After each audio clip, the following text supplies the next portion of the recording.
VIH/SIDA ahitana tranga vaovao 3 arivo ka hatramin'ny 4 arivo isan-taona. 9 alina ireo mitondra ny tsimokaritina eto amintsika. Fahantrana eto amin'ny firenena, tompon'andraikitra voalohany ny kristianina hoy ny kardinaly tsara azana izy ireny. Fanenjehana ara-pitsarana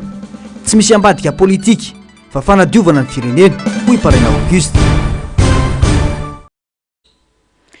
Manaritra ny fiarabana tompoko lasy tompoko vavy tonga soa atao anatin'ny fotoanan'ny fampahalalam-baovao eto amin'ny fahitalavitra MBS manasana ampanajana izay anaraka ny fampahalalam-baovao hatramin'ny farany. Mbola tsy fantatra mazava hatramin'ny androany ny daty ivoany didi-pitsarana makasika ny raharam-pifidianana be ny tanàna ho an'ny teto Antananarivo renivohitra. Aina ny iemoran'izany amin'ny taona ho avy hoy ny mpisolo vava ny kandida Ravalomanana Tojo satria efa manakaiky ny daty fialan-tsasatra ho an'ny mpitsara. Narsisy karazafy sy mbola avatsara no mitatitra ny antsipriam-baovao. Ny ariary tsy nisy tsy nahita ireo fandikan-dalana marobe nisy ny aloha sy nandritra ny fifidianana be ny tanàna manerana ny Madagasikara fa singanina amin'ireny ny teto Antananarivo renivohitra nilaza ny fitsarana fa mbola andinika ny raharaha ary anohy ny fanadiadiana mikasika ny fitoriana napetraky ny kandidaty Tojo Ravalomanana sy Arlala Ramanantsoa. Hatreto tsy mbola nisy valy ny fangatahana napetraka ary mbola tsy fantatra ny daty ivoany didim-pitsarana. Anjara asan'ny fitsarana mihitsy ny mitsira zay resaka alabato zay na ny tsy fahatomombanana zany tena andraikiny zany zay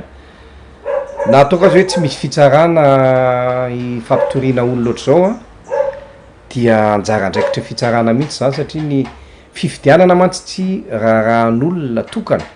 fa raham-bahoaka zany affaire publique zany ny fifidianana dia manana andraikitra mihitsy zany ny fitsarana mandray ny andraikiny zany manara-maso rehetra mampita am'ireny azy am'ireny fotoana ireny dia alefa misy kopia anankiray an'ireny le procès verbal ireny zany zay mivoaka avy any amin'ny fotoana rehetra any misy kopia alefa ao amin'ny fitsarana mba ahafahan'ny fitsarana manamarina hoe tena tia tokoa ve ilay vokatra, tena mitombina tokoa ve le anina eo zany fa tsy hoe zay tenenina ny olona any dia marina dia tsy maintsy noho izany raha misy ny anomalie zany na tsy fahatomombanana dia avy hatrany dia manao saisine d'office mihitsy zay le hoe d'office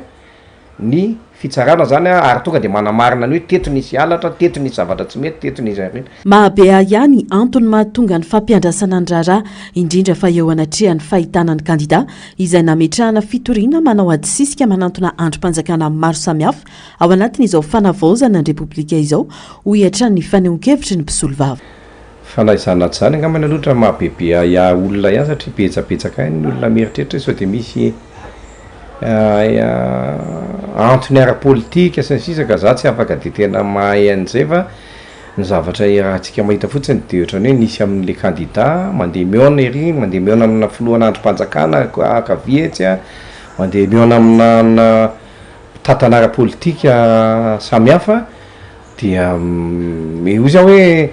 mety hipetraka ihany zay ny olona zay koa nefa zay avoakan'ny olona ny anaty tambazotra ireny zany makasika an'izany. Andraikitra feno fitsarana ny manara-maso sy mampitaha ny tena zava-nisy marina nandritra ny fifidianana be ny tanàna. Raha nisy tsy fahatomombanana dia anjaran'ny fitsarana no manao saisine ny porofo rehetra sy mandray fepetra mifanaraka amin'izany ahina ny ampihemotra ny famoahana ny didy satria efa akaiky ny daty ny fialan-tsasatra ara-pitsarana ho hiatran'ny fanamafisana. Araka nefa nilazaiko anao teo dia nandefa an'izay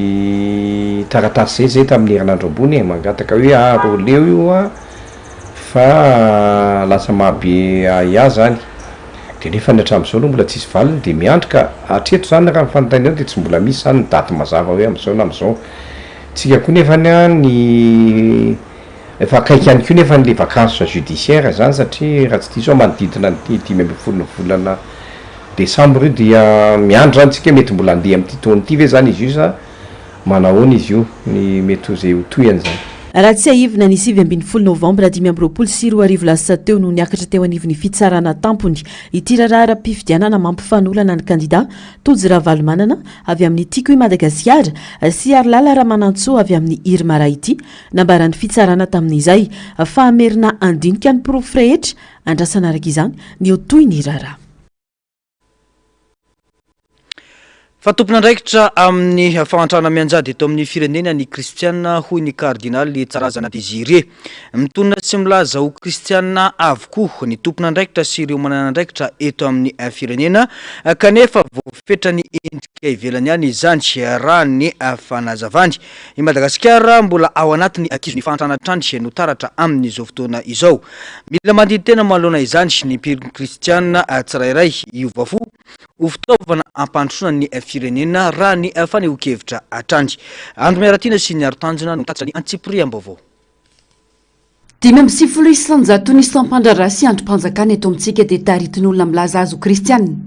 na tompon'andraikitra mpanjakana mpandrara mpisehatra ara-tsosialy sy ara-toekarena samy maneho ny maha-kristianina azy avokoa hoy ny kardinaly Tsarazana Désiré kanefa voafetra amin'ny endrika ivelany ihany izany i Madagasikara mbola anaty fahantrana tanteraka tsy afa-miala fa tompon'andraikitra amin'ny fahantrana eto amin'ny firenena ankehitriny ny kristianina hoy izy amin'ny fahantrana mahazo antsika Madagasikara io atsika zavanao responsable matetika raha zay lazay sokafo no mahazo zahaza manisy as 95% 98% amin'ny sampanana jiaby mitolo kristiana fa ny fanjakana mpanalay mikarakara ny ara-sosialy ny ara-ekonomika jusqu'à mitolo kristiana jiaby kamarona zahara mahazo ina mahoy mbola kristiana anara endrika ivelany sy fombafomba fotsiny ny finoana eto amintsika hoy ny fanamafisana sy ny mahafotsiny no ataontsika rehefa mivavaka kanefa ny tena finoana dia ny fanovana ny fomba fiaina mbola magnano sinema atsika mivavaka magnano sinema ka ny fivavahana mariny tetika lazay fivavahana mariny fiainanao miova ifanavitavaminy raiky zay tsy masotokafaky masonao fanavitavan'Andriamanitra manakoromarigny anao iny anao fanaovanao ka zay na zay hoe atsika tsy aframaika izy ty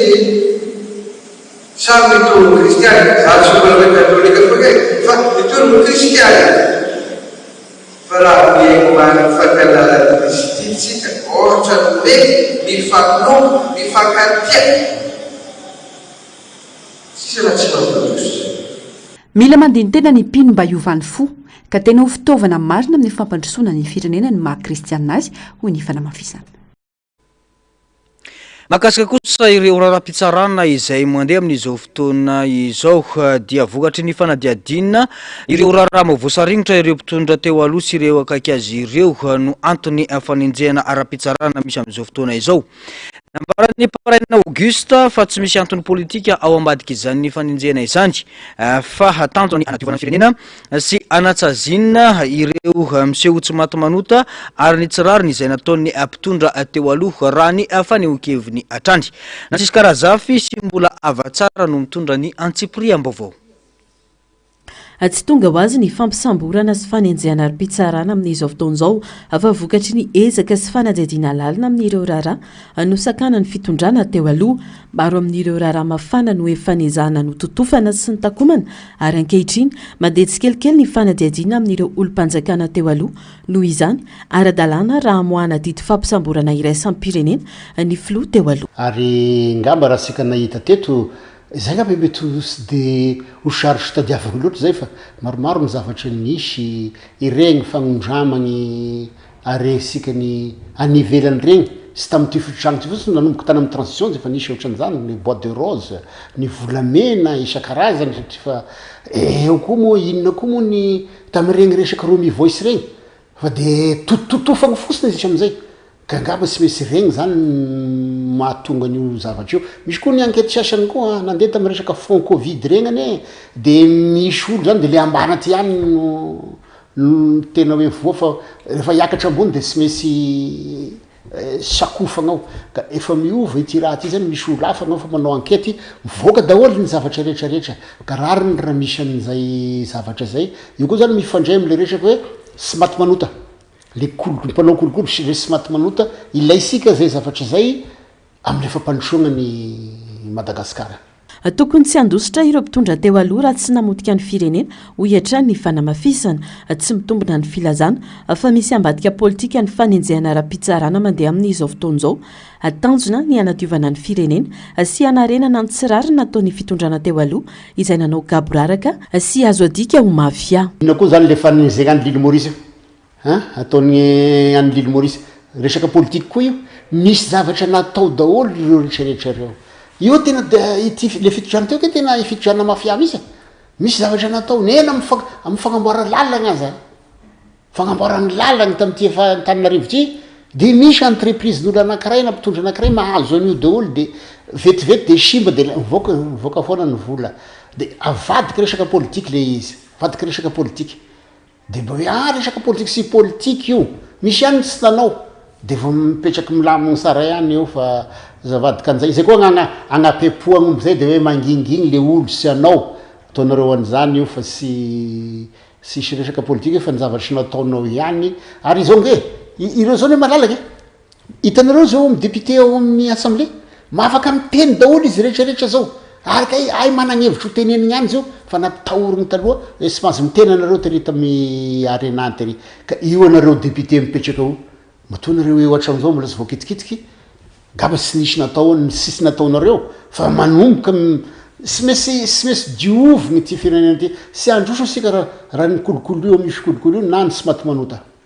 Tsy mitombona ihany koa ny filazana fa madio ny filohampirenena teo aloha raha ny raharaha maloto rehetra teto amin'ny firenena no jerena voasaringotra miaraka amin'ny prime ministre teo aloha zava-dehibe araka izany ny fanafoanana ny fitsarana ambony na ny haute cour de justice mba tsy hahafahan'ireo solombavambahoaka miara-dita amin'ny mpitondra teo aloha miaro ireo namana. Fa sovita indray mandeha be raha moko misy afera zany zao ho lafa eka aloha le sasany eky natao teo de fa eo izy mifindra ho hita eo ihany fa ny ministre ny justice de fa magnome toky izy fa sy mesy tsy ho zeregny daholo ny zavatra rehetrarehetra mba zerenareo fotsiny le resaka tao amin'ny ministère ny minina ny vadika bolonga aby ny volamena regny misy tompon'andraikitra daholo regny ka sy mesy sy afaka hipetraky regny ankehitriny zao koa moka efa misy any toa le resaka tambazotra serasera toa ny anany teknôlôjia efa miraikitra daholo ny zavatra rehetrarehetra sy azo afenifeny misony de ohatran'izany koa ny ministre zay tokony andeha haute cour de justice tokony andeha haute cour de justice de igny moa i président de la fondation ny teny igny hoe alefaso ny droit commun daholo rehetrarehetra regny de sisy anaovan'ny député le blocage isony zany de izany zavatra rehetrarehetra zany de maafaka miandryandryany tsika fa sy misy mbola tonga koa ngany ny sasany fa hoe raha sy miteny ianao de avy eo anao misoko ianao matao izy efa randosotrika aloha de fa misy zavatra tahorana eo. Raha ny fantatra de hovitaina mialohan'ny farantaona ny dingana ara-pitsarana azahoana mamoaka didy fampisamborana iraisampirenena ny filoha teo aloha Iandry Rajoelina sy an'ireo mpitondra hafa voasaringotra amin'ny resaka kolikoly fanapara-pahefana sy fanodikodinam-bola mpanjakana. Mifandraiky amin'izay vaovao izay indrindra ny raharaha jirama ny olana eo amin'ny fanondrana litchi ny raharaha boina 777 izay samy mahavoatontonona ny mpandraraha malaza teto amintsika avokoa ary ny resaka kolikoly ireo ny votoatin'ny resaka ny fanaovan'ny ministry ny fitsarana sy ny mpanao gazety ny onjapeo RFI fantatra fa hosokafana melo ny farantaona ny dingana rehetra ara-pitsarana mba ahafahana manao ny dingana ho amin'ny fitsarana ny filoha teo aloha Andry Rajoelina hoy ny ministry ny fitsarana atao anatin'ity fifampiresahana ity tsy misy afabela ireo rehetra nyraitsy kombakomba sy nanao fanodikodinam-bola mpanjakana ary ireo nanao kolokolo maro teto amin'ny firenena ho hiatrany ny fanazavany ny ministry ny fitsarana tato baovao makasika izany eo amin'ny sary sindratsariny Mathieu Prince.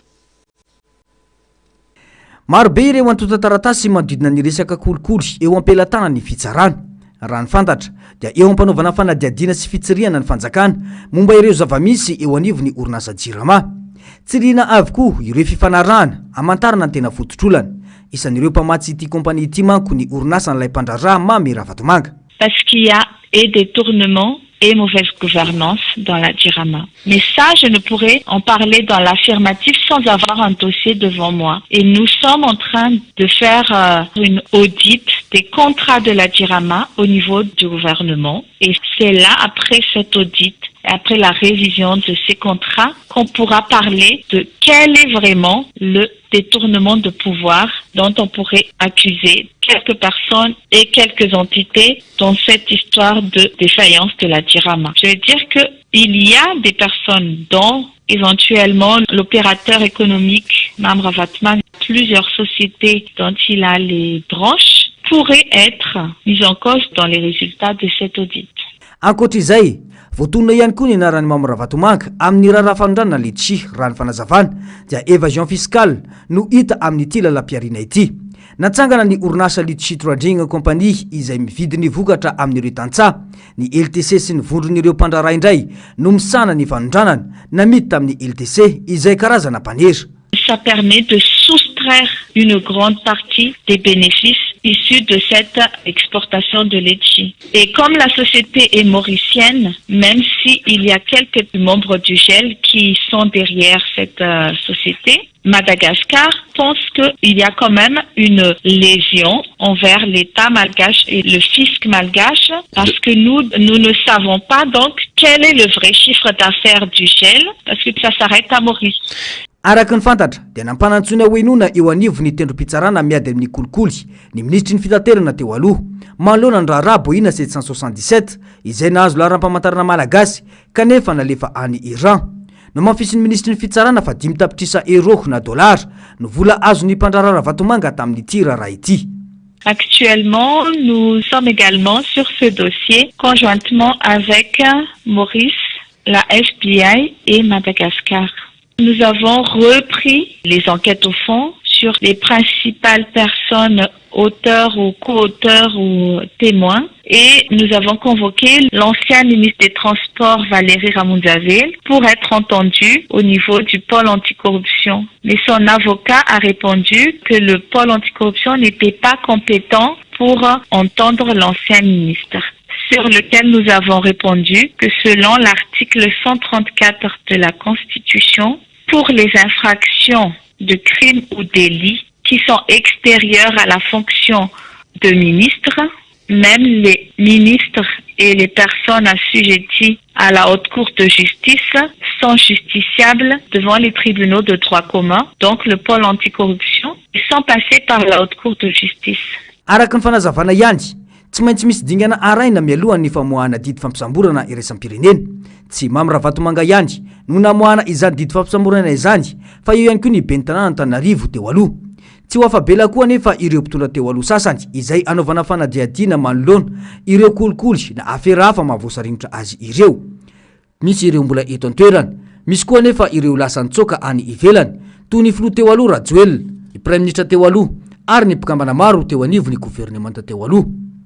Tsy azo atao avetrany ny famoahana didy fampisamborana iraisam-pirenena raha tsy vita ny fanadihadiana sy ny fampiatsona ara-dalàna. Nanamafy ny ministra fa mbola tsy misy didy fampisamborana iraisam-pirenena ho an'ny Andry Rajoelina sy ny prime ministre lehibe ny gouvernemanta teo aloha, Ntsay Christian hatreto. Pour Andry Rajoelina, en tant qu'ancien président, il faut qu'il ait une procédure ouverte et nous sommes en train de voir quelles sont les possibilités. Donc vous envisagez une procédure contre l'ancien président Andry Rajoelina? Bien sûr, avant la fin de l'année. C'est sûr que l'ancien président Andry Rajoelina va être poursuivi. Voilà, donc ça c'est une certitude. Mikasika ny Mamra Vatomanga, mpandrarana malagasy malaza, dia nanamafy ny ministry ny fitsarana fa rehefa vita ny dingana rehetra ara-pitsarana any Maurice, dia iroso amin'ny anjara ny fitsarana malagasy araka ny lalàna sy ny fomba fanao amin'ny raharaha kolikoly sy ny fanararaotam-pahefana.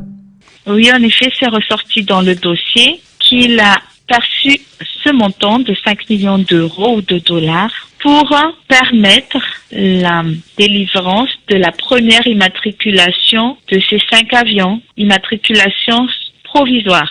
Tsy maintsy averina eto Madagasikara ary averina eto ireo volabe ny paritana tokony ho an'i Madagasikara manoloana ireo kolikoly sy ny fanararaotam-pahefana raha ny fanazavana na Maurice na Madagasikara dia samy kambana eo anivony AICC. Je vais rectifier. Ma mission sur Maurice, c'était de représenter le nouveau gouvernement, les nouveaux dirigeants de l'État malgache pour suivre le dossier et faire toutes les diligences concernant ce dossier. Et donc, rapporter à Maurice toutes les infractions commises sur Madagascar par Ravatmang et consorts, faire un état de toutes les procédures qui existent à Madagascar contre Mam Ravatmang et consorts, appuyer la plainte qui a été déposée par un malgache à Maurice contre Mam Ravatmang et consorts, et dans le cadre de tout cela, faire écho d'un mandat d'arrêt international décerné à Madagascar contre Mam Ravatmang, et ce mandat d'arrêt doit être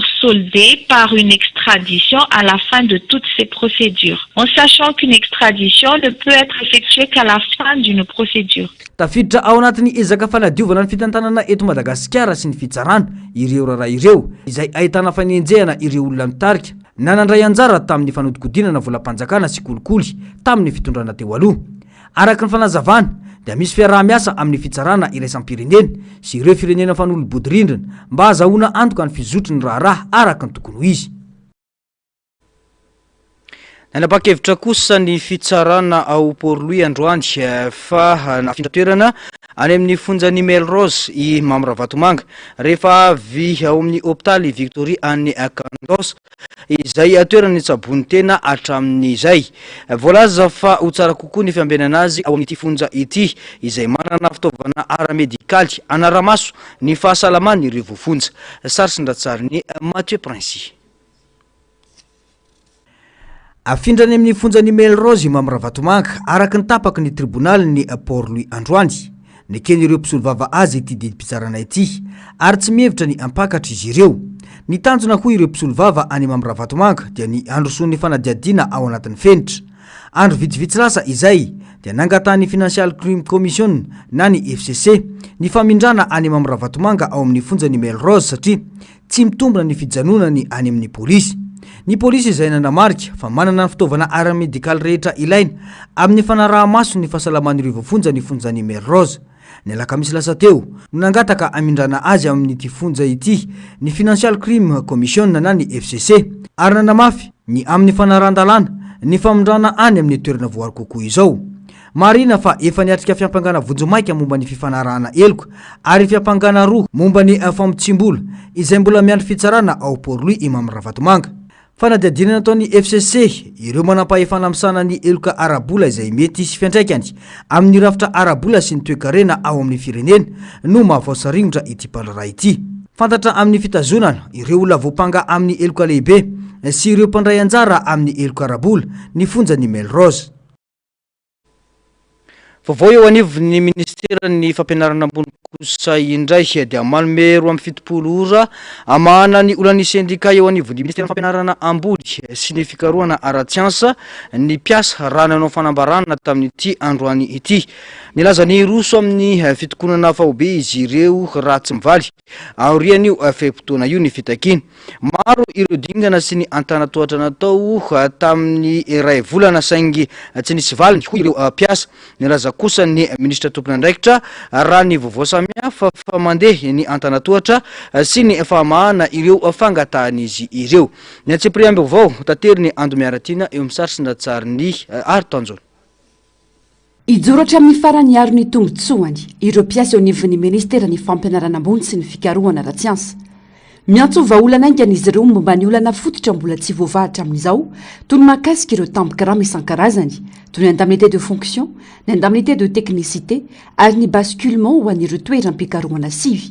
Mihoatra ny 500 mahery ireo mpiasa voakasika mahalonjany. Takianay farak'izay haingana ny famoahana ny communication verbale mahakasika ny indemnité de technicité. Indemnité liée à la fonction araky ny asanay ny tokony azahoanay io indemnité io ary mitaky noho ny resaka traitement égalitaire izay amin'io zavatra io. Takianay ny fanafainganana ny basculement an'ireo mpiasa any amin'ny centre de recherche. Any amin'ny centre de recherche sivya zay hita fa mangana noho ny fahasarotan'ny virim-piainana nefa ny tambikarama tsy ampy ainana eo koa ny fahatarana lavareny ateraky ny fahatarana transfert n'ilay budget. Takianay ny fampitsaharana ny teritery faneriterenana amin'ny tsy antony ataon'ny olona mitony tena ho cordeau ato anivon'ity ministera tya ny mpiasa tsy toerana fanaovana famporohorona tompoko aty ao ajanona amin'ny toerana natongavanao any ny famporohorona ataonao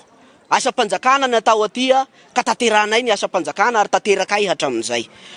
Efa lasibatra tamin'ny fitondrana teo aloha ny syndicat ireo mpiasa ny Mesupresse momba ny resaka ndota taratasy. Manaraka izany izy ireo fa ito io fomba fanao io ka miantony lehibe ny gouvernement izy ireo nafaingana ny fanaovana soniny andota taratasy eo anivon'ity ministera ity.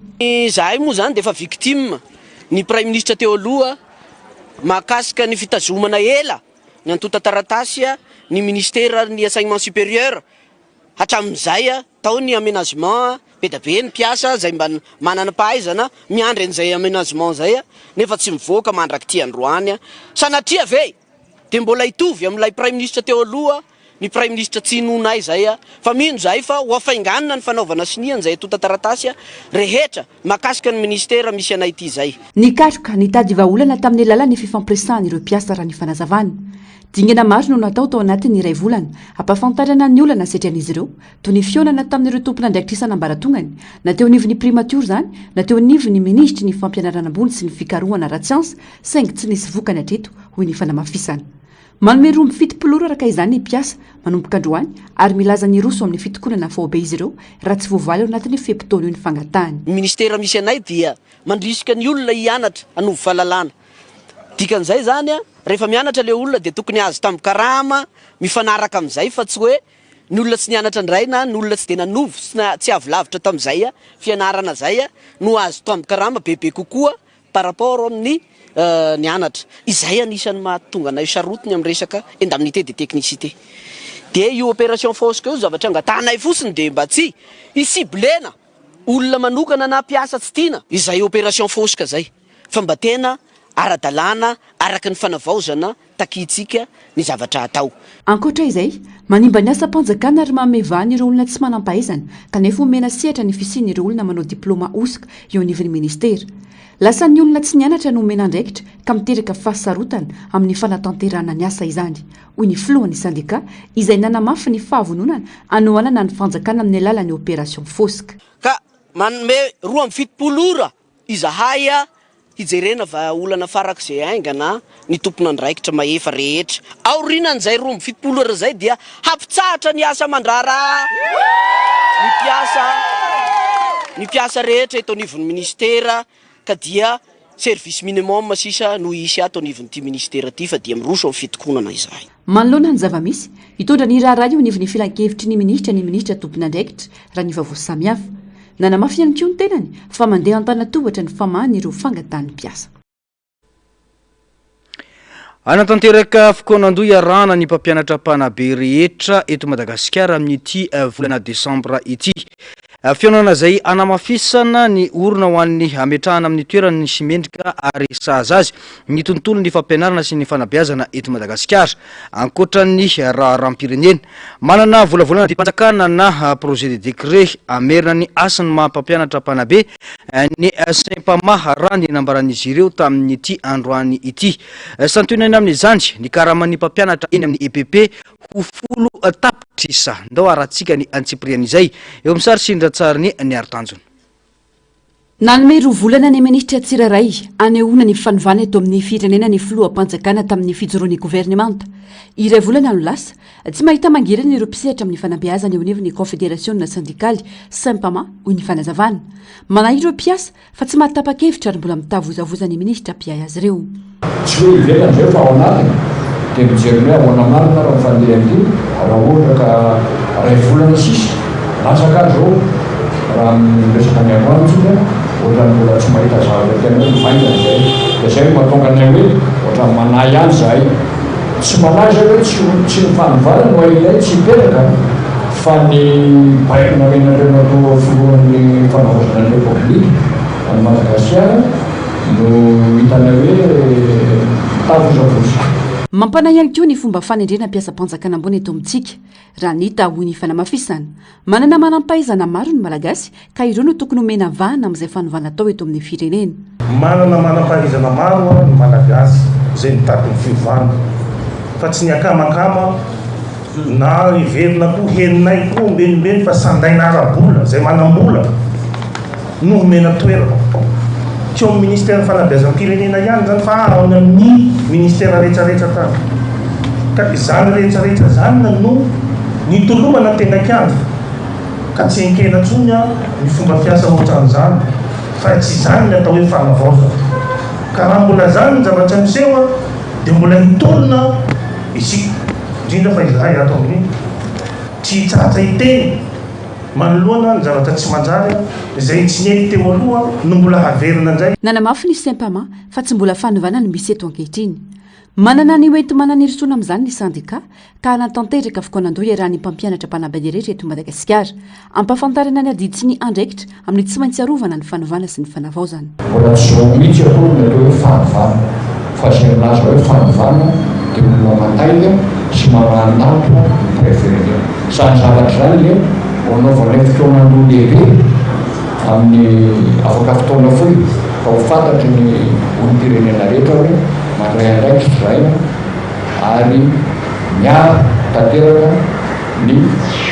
rafitra ho fanavaozana any Madagasikara ary manampinampy fa na io anivo ny fanabeazam-pirenena na io anivo ny firenena dia mbola tsy zao aloha ny hoe tena fanovana fa mbola fikelonana amin'izany fanovana zany ny zava-misy rehetra amin'izao fototra sy andry ny fanovana ny fampianarana sy ny fanabeazana ka milomena ny lanja manokana eto amin'ny firenena manana ny volavola didim-panjakana na ny projet de décret amerina ny asin'ny mampampianatra mpanabe ny simpama santonana amin'izany ny karama ny mpampianatra eny amin'ny EPP ho folo tapitrisa PCA zany instituteur institutrice indice 1200 zany amin'ny karama any amin'ny 4 millions maherikely eo dia tao anatin'ny tolona misy natao hoe indemnité de risque roa hetsy dia ny indemnité de logement anatin'le projet de décret telo hetsy zany hoe raha mikarama indice 1200 ampinany roa hetsy ampinany telo hetsy dia eo amin'ny 10 millions ny mpampianatra franc matotoka dia jerena daholo ny momba azy dia validera daholo indray zany lay nanaovany framma na folo taona na 10 taona de reclasseny izy any amin'ilay article 14 ny tiana maro amin'izay fotoana izay dia izao satria 10 millions zany ny karama fampianatra manana BPC dia ny vola tompoka dia misy ary tena misy fa na mbola atao fois 2 raha ny 10 millions mbola afaka raha ny fantatra tsy ho dia ilay ity volana desambra ity ny fotoanandohan'ny mpampianatra mpanabe manerana ny nosy ankoatra ny lafi ny fanabeazana sy fampianarana andray anjara feno amin'ny raharam-pirenena ny sandika izay isan'ireo ny tolona ka tonga tamin'izao fijoroan'ny gouvernemanta ny fanavaozan'izao pejy ny finoana kosa indray dia 7 taona izao no nampitandrana ny pasteur Lala Rasendrasina izay filohan'ny FJKM teo aloha fotoam-pivavahana lehibe ho fisaorana an'Andriamanitra no nitanterahina tetsy amin'ny FJKM Tranvato Faravohitra Omaly nentina nanamariana izany tonga nanome sy ny fanotrona Andriamanitra tamin'izany ny brofoibe ny fiangonana FJKM ny filoha lefitry ny FJKM teo aloha Ravalomanana Marka ary ireo kristianina maro Mathieu Princy no mitatitra ny Antsipriam vaovao nilazany voninahitry ny fiadananao sy ny asa mahagaga no tsaintsainiko io no teny faneva nanamariana ny 7 taona nampitandra ny pasteur Lala Rasendrasina teo anivony sahany fiangonana FJKM isan'ireo andiny tsoratra masina izay manamarika ny tantara ho an'ny fiangonana FJKM ny salamo 570 andin'ny 5 raha ny fanazavany mpitandrana nandritra ny toroteny nampitana ny afatr'Andriamanitra io salamo io manko no teny notoriana tetsy Mahamasina tamin'ny fotoana ny joroany ny fiangonana FJKM voalohany ny taona 770 Revako mizara roa mazava tsara io andeny tsoratra masina io. Ino mizara roa revako. Rehefa miresaka n'Andriamanitra isika dia reto no asain'ny salamo ho tonga ao antsaintsika mamaky ity isika. Ny voalohany dia ny momba n'Andriamanitra mahizy azy ary ny faharoa dia ny asan'Andriamanitra. Zay no ambarany andiny 5 io. Sy ny salamo 2:1 manontolo. Milaza mahizy azy an'Andriamanitra. Nareo ny teny frantsay hoe attribut milaza ny mahizy azy ny mampiavaka an'Andriamanitra zay no seho ny andiny 5 io fa ny faharoa nefa dia asehondray lay asan'andriamanitra lay zavatra ataon'andriamanitra manoana rety mpanompon'andriamanitra rety isika nio mankalaza an'andriamanitra noho ny faefapolo taona izy mivady misaora amin'ny zavatra rehetra mamarana hoy ny teny hoe soran'andriamanitra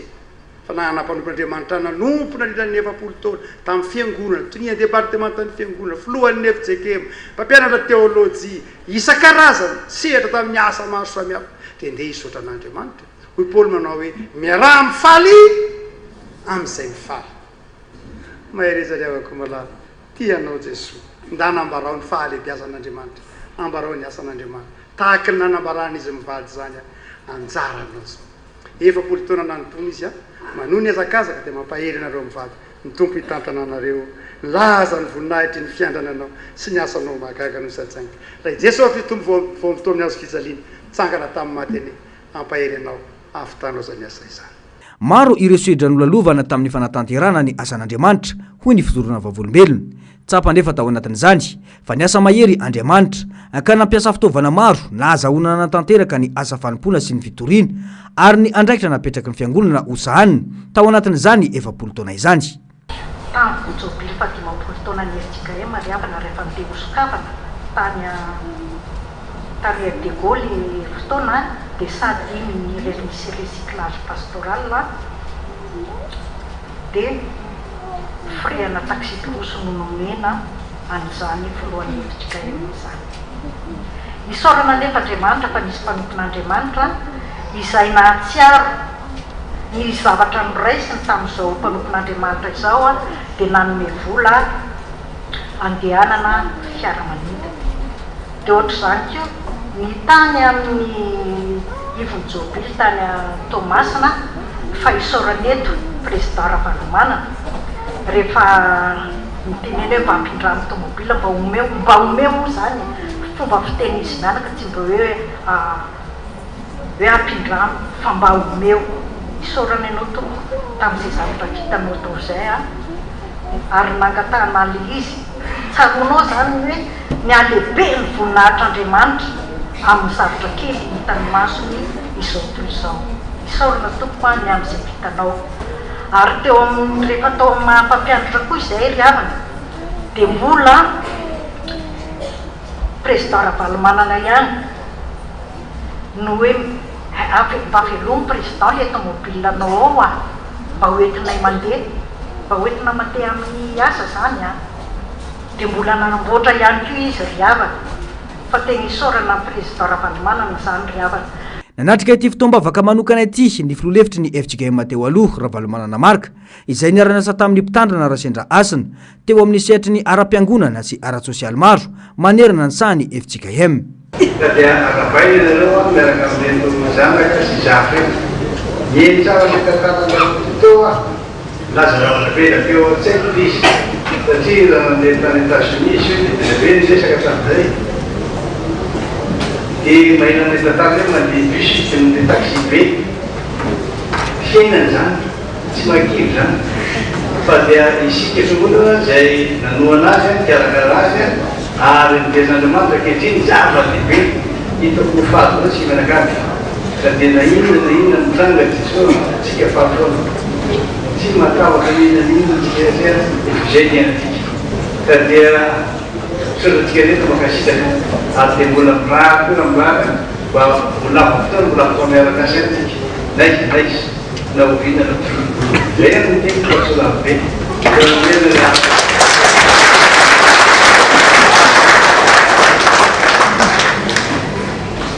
niatrika ity fotoana lehibe ity ihany koa ireo profit be ny FJKM ny arahana namaky teto ny takela-pahatsiarovana nandritra izany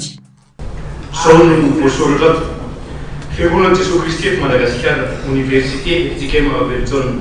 toeram-panomanana mpitandrina ambatonakanga takela-pahatsiarovana mahay fahabe mandrakariva amin'ny asan'ny tompo Korintiana voalohany toko 15 tapany faharoa amin'ny andiny faharoa fa efapolo taona mampitandrina 5 5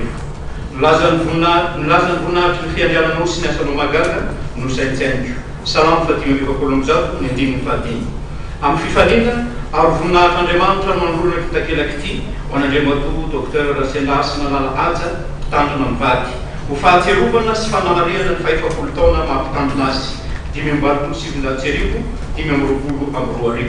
mpampianatra raikitra amin'ny toeram-panomanana mpitandrina manomboka ny taona 2020 taleny toeram-panomanana mpitandrina Vatonagaga ny taona 2020 hatramin'ny taona 2020 mpiandraikitra foibe FJKM nanomboka ny taona 2020 azafady hatramin'ny taona 2020 filohan'ny FJKM ny taona 2020 hatramin'ny taona 2020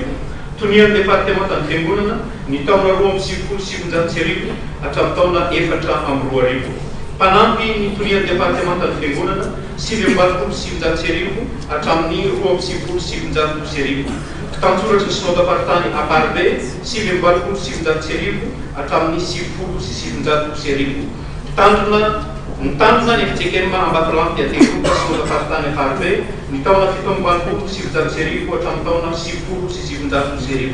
mitandrina ny FJKM Ambotsoro Mahitsy sy Ambohi Mandray synodam-paritany Sotrofangaina ny taona 17 hatramin'ny taona 17 nomariana teto amin'ny FJKM hatramin'ny faty faravoatra androany 3 novambra taona 2020 manao soni ny filohan'ny FJKM ndre mampianina zaka Almasy mitandrina ny komity ary ny tolorana rato. Mbola eo amin'izay pejy ny finoana izay atrany fotoam-pivavahana lehibe no tanteraina atao amin'ny fiangonana Jesosy Mamonjy Ambohitsara telo ho an'ny omaly alahady. 20 taona no nitandrina ity fiangonana ity ny pasteur Bemanantsoa Andria Akotoita ary ifindratoerana any Ambovombe ny tenany. Tsotra ny afatra napetrany Jesosy notorio fatsiny anaram-piangonana ary izany no andidinany kristianina rehetra. Nandritra ity fitombavaka ity ihany koa no nampafantarana ny mpitandrina isolo-toerana azy izay avy any Ambovombe. Sarsy rinjariny Mathieu Prince atrany. Mandeha nakatoriany ny filazantsara ho an'ny olona rehetra. Io no ampahananten'Andriamanitra ny ankinan'ny fitombavaka lehibe ho fitsofandrano ny mpitandrina Bemanantsoa Andria Akotoita ho an'ny mpianakavy ny finoana teto amin'ny fiangonana Jesosy Mamonjy Ambohitsara telo. Fiangonam-bavaka ho fisaorana sy fanomezam-boninahitra an'Andriamanitra no ny fitantanany 20 taona mahery nitondrany ity fiangonana ity. Voalohany indrindra 20 taona io pasteur io nitondra teto ary dia nanao zavatra lehibe niaraka amin'ny fanampian'Andriamanitra izy navita sekoly nisy mpianatra maromaro promotion maromaro zay efa mivoaka teto dia hoy zay manao hoe tena rariny kosa raha mba omena aloha voninahitra ho an'Andriamanitra mena fampahirezana manokana pasteur mba vita bebe kokoa any amin'ny toerana zay mbola ho aleny any Ambovombe centre somary lavitra eto zany any Ambositany mbola tsy hoanitra nefa mbola mety hifindra indray rehefa avy eo dia tsara mba omena tozika kely izy le mpanompon'Andriamanitra sy ireo ankonana zany mba ampahirezina izy ireo ho an'ny fiangonanay aloha zany keo ilaina ny ohatran'izao satria nametraka zavatra lehibe le mpanompon'Andriamanitra dia mba teo an'io fankasitrahana sy tena hoe fanomezana angamba amin'ny lafin'izay sy vavaka indrindrandrindra ho an'le mpanompon'Andriamanitra zay nitaizan'izy ireo nitrin'izay 20 taona zay ohatran'ny lasa efa fianakaviana kely anankiray mihitsy ke zany donc zany tsy mifakafoy mihitsy tena miraiki-po mihitsy dia fampahery zany tahaka ny ray aman-dreny zanaka. Isan'ireo zavatsoa navelan'ny pasteur Bemanantsoa Andria Akotoita ho an'ny mponina ny sekoly fanabeazana fototra izay niorina tamin'ny taona 3 teto amin'ity fokontany ity. Nihitatra moa izany ka efa tafajoro ny lycée amin'izao fotoana izao. Amin'izao taona 2025 zao dia misy lycée ny sekoly ary mivokatra moa dia tena azo azany hoe tsy manala baraka na dia hoe aty ambanivohitra za sekoly Ambohitsara teto dia aty amin'ny fokontany misy azy fa tsy commune na akory na district. Manana mpianatra any amin'ny 300 mahery ihany efa nitantarana teo nisan'ny afaka CP fa any amin'ny 700 lasaka any nisan'ny afaka BBC fa 300 ny baka any amin'ny 500 tany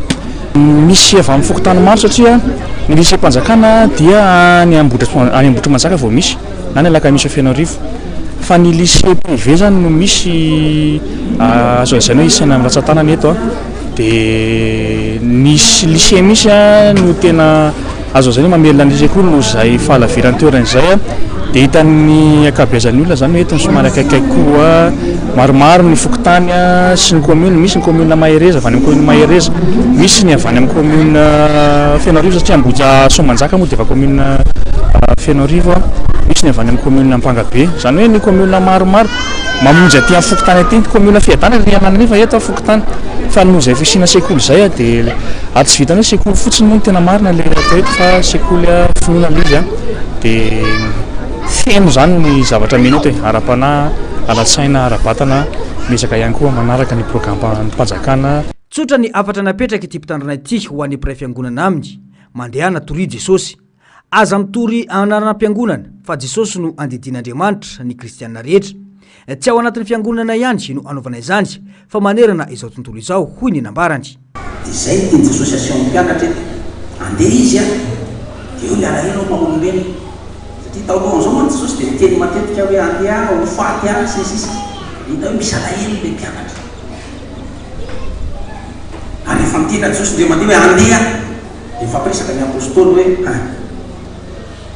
izy zany no sefo ao amintsika. Zao aloha Jesosy no sefotsika eto ka rehefa lasa izy no sefo, izy no président. Tonga dia fa any amin'ny adivitra ady seza no tonga dia nieritreretina voalohany ve andeha Jesosy iza zany no président amintsika isoloan'i Jesosy. Dia nampianatra Jesosy manao hoe zay teo lehibe aminareo aoka ho mpanompony izy rehetra. Dia Jesosy ndraiky hafa mihitsy miakatra fomba fijeriny, hafa mihitsy filozofia an'i Jesosy. Laza aminao raha tianana fahendreny ianao raisy ny filozofia an'i Jesosy. Filozofia an'i Jesosy filozofia amin'ny fanindretena, filozofia amin'ny fitiavana, fitiavana ny olona rehetra. Azonao dia zay koa no afatra omenantsika rehetra da natorio ny filazantsara ambarao amin'ny olona fa tia azy Jesosy. Voatendry asa any Ambovombe ity mpitandrina ity, nisy moa ny fanolorana fanomezana sy fitsofandrano azy sy ny ankohonany. Nandritra ity fotoana ity ihany koa no nanolorana ny mpitandrina vaovao mpisolo toerana hitantana ny fiangonana Jesosy mamonjy eto Ambohitsara-telo. Vaovao mahakasika ny fahasalamana kosa indray dia zatovy sy tanora eo anelanelany 20 ka hatrany amin'ny 7-7 taona no ny ankamaroan'ireo olona mitondra ny tsimikaretina VIH/SIDA eto amintsika amin'izao fotoana izao. Sakana amin'ny fifehezana ity aretina ity ny resaka fitsaboana manerantany izao dia manodidina ny 20 isanjato amin'ireo marary ihany no misitraka fitsaboana sazy ny antsiprian'izay. Tateriny Narcisse Karazafy eo misarotra ndatsara ny mbola avatsara. Miparitaka ny VIH/SIDA eto Madagasikara tombanana ho 5 alina ireo mitondra ny tsimikaretina ka 8 alina eo no tsy manaraka ny fitsaboana sazy kanefa manaparitaka ny tsimikaretina. Ireo zatovy sy tanora 20 hatramin'ny 7-7 taona no tena tratra n'ity aretina ity. Araky ny fanadihadiana mitombo isa hatrany ny tranga vaovao manodidina ny 3,000 ka hatramin'ny 4,000 zany isan-taona. Ankoatra ny fitiliana izay mampisalasala olona maro, mbola sakana ihany koa ny fitsaboana ity aretina ity satria 20 isanjato monja amin'ireo olona miaina miaraka amin'ny VIH no mahazo fitsaboana maneran-tany. Manentana ny vahoaka tsy ankanavaka indrindra fa ny tanora araka izany mba hiaro tena fisorohana ny fiparitana ity tsimikaretina ity ny ministry ny fahasalamam-bahoaka. Miova antsika jiaby manoloana ny fiparitany tsimikaretina. Mandritra ny taona isika dia mila miady amin'ny tsimikaretina VIH/SIDA. Aza ailika ny pretanindrazana amintsika mitondra ny VIH. Eto ny tenako dia manentana ny vahoaka tsy ankanavaka indrindra isika tanora eny amin'ny collège, eny amin'ny lycée, université na isika tanora tsy mianatra mba hanaraka ny fiarovana ary mba hagnano ny fitiliana ny tsimikaretina VIH/SIDA. Mandritra n'ity hetsika ity dia misy tolotra maimaimpona manomboka amin'ny fitiliana ka hatramin'ny fandraisana an-tanana izay mitondra ilay tsimikaretina eo amin'ny tobi-pahasalamana. Maneran-tany manodidina ny 3 sy 4 tapitrisa eo ny olona maty avokatry ny aretina mifandraiky amin'ny VIH ary aty Afrika subsahariana no ahitana ny 10 isanjato amin'ireo olona miaina miaraka amin'ny VIH. Raha ifaingo 4 tapitrisa ny ankizy miaina miaraka amin'ny VIH maneran-tany raha ny taremarika hatrany. Antony maro no mitarika ny fiparitahana ity tsimboka aretina ity, isan'izany firaisana ranofo tsy voaaro, ny fampiasana seringy na zava-maranitra nampiasaina tamin'ny olona mitondra ny tsimboka aretina ary fifindran'ny reny amin'ny zaza mandritra ny fitondrana voka, ny fahaterahana sy ny fampinonondreny ary ny fampiasana fitaovana fanaovana tatouage na fanevehana tsy voadio. Zo fototra ho an'ny marary rehetra ny fisitrahana fitsaboana sahazy miainga amin'ireo sehatra rehetra ny fanentanana fa tsy amin'ny sehatra ara-pahasalamana ihany ny fanazavana nomen'ireo fikambanana miady amin'ny fiparitahany VIH sida. Ny situation amin'izao moa zany dia ho anay ainga eto manokana dia misy fahasarotana maro izay teneko fotsiny hoe izay misy an'ilay activité de programme d'aiguille de seringue, zany hoe mizara seringue ho an'ireo olona mpitsindrona zava-mahadomely ireo dans l'objectif hoe hisorohana amin'ny aretina le izy ka rehefa hatramin'izao ny olona lalàna misy dia lasa mandika lalàna zay satria lasa ohatrany hoe mampirisika an'ilay olona ka mbola sarotsarotra zany zay zavatra teneko zay zany dia tokony hoe niady VIH dia tokony multisectoriel nefa afaka araka ny resan'andro mo zany dia mbola tsy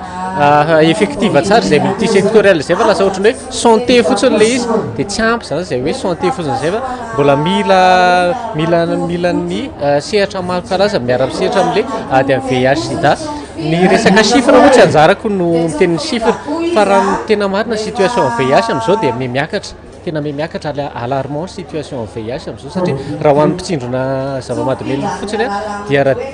10 isanjato ny prévalence VIH dia ankehitriny izy efa tena niakatra fois 2 fois 3 même fa tsy anjarako moa mamoaka an'izay fomba ofisialy. Androany ny andro maneran-tany hiadina amin'ny fiparitahany tsimboka aretina VIH sida ka tao amin'ny commune Bemaso Andritosy no nanamariana izany tamin'ny fomba ofisialy nanamafy ny solombavambahoaka ety an-toerana fa vonina tanteraka amin'ny fanentanana sy ny hetsika rehetra hiadina amin'ny ity aretina ity ny tenany ary mila miara-mientana sy miara-miasa amin'ireo mpanentana eny fotony solombavambahoaka mba ahomby ny paikady napetraka entina miady amin'ity tsimboka aretina ity. Anisan'ny fangatana nataony ny ametrahana toerana naovana fitiliana VIH maimaim-pona eny amin'ny CSP2 mba hanampy amin'ny fahitana ireo tranga mbola tsy voajery sy hanamora ny fidiran'ny olona amin'ny fitsaboana. Ho anay manokana eo amin'ny Assemblée nationale tafiditra indrindra ao anatin'ny lahara-pahamehany fitondrana amin'izao fotoana ny fahasalamana